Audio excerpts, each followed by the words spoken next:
ओम नमः शिवाय. हर हर महादेव.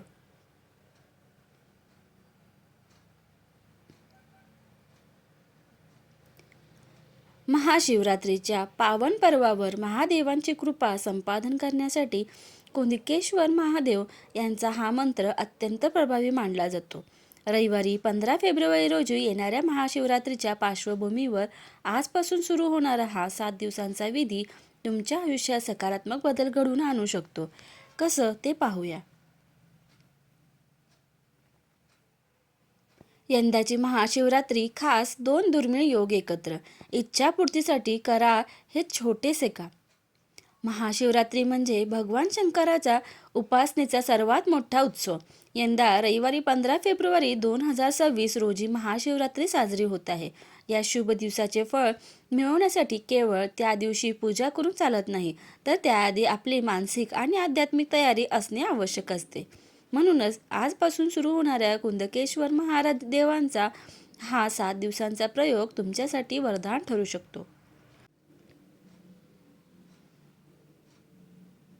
कुंदकेश्वर महादेव आणि आचमन विधी.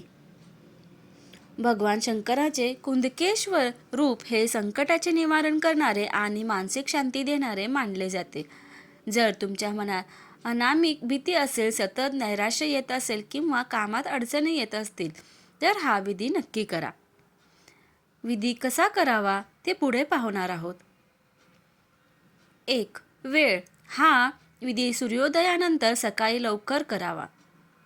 कृती. सूर्याकडे तोंड करून उभे राहा. उजव्या हाताच्या तळहातावर ओंजळीत किंवा चमचाभर पाणी घ्या. मंत्र जप. पाण्याचा स्वीकार करण्यापूर्वी डोळे मिटून ओम कुंदकेश्वर महादेवाय नमः हा मंत्र 11 वेळा म्हणा. आचमन. मंत्र म्हणून झाल्यावर ते पाणी प्या, यालाच आचमन म्हणतात. प्रार्थना. पाणी पिल्यानंतर मनोभावे प्रार्थना करा. हे कुंदकेश्वर महादेव, माझ्या आयुष्यातील दुःख अडचणी दूर करून मला सकारात्मक ऊर्जा दे आणि जगण्याची नवीन प्रेरणा दे.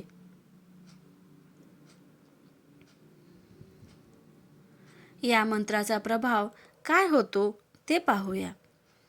असे मानले जाते की कुंदकेश्वर महादेवांच्या या मंत्रात विलक्षण ताकद आहे. नकारात्मकता दूर होते. मनातील भीती, चिंता आणि नैराश्याचे ढग दूर होतात. सकारात्मक ऊर्जा. शरीरात आणि मनात नवीन उत्साहाचा संचार होतो. कार्यात यश. अडकलेली कामे मार्गी लागतात आणि महादेवाची विशेष कृपा प्राप्त होते. या महाशिवरात्रीला केवळ उपवास न करता श्रद्धेने हा 7 दिवसांचा विधी करा आणि अनुभवा महादेवांच्या शक्तीचा चमत्कार. माहिती आवडल्यास व्हिडिओला लाईक, शेअर आणि सबस्क्राईब करायला विसरू नका. धन्यवाद.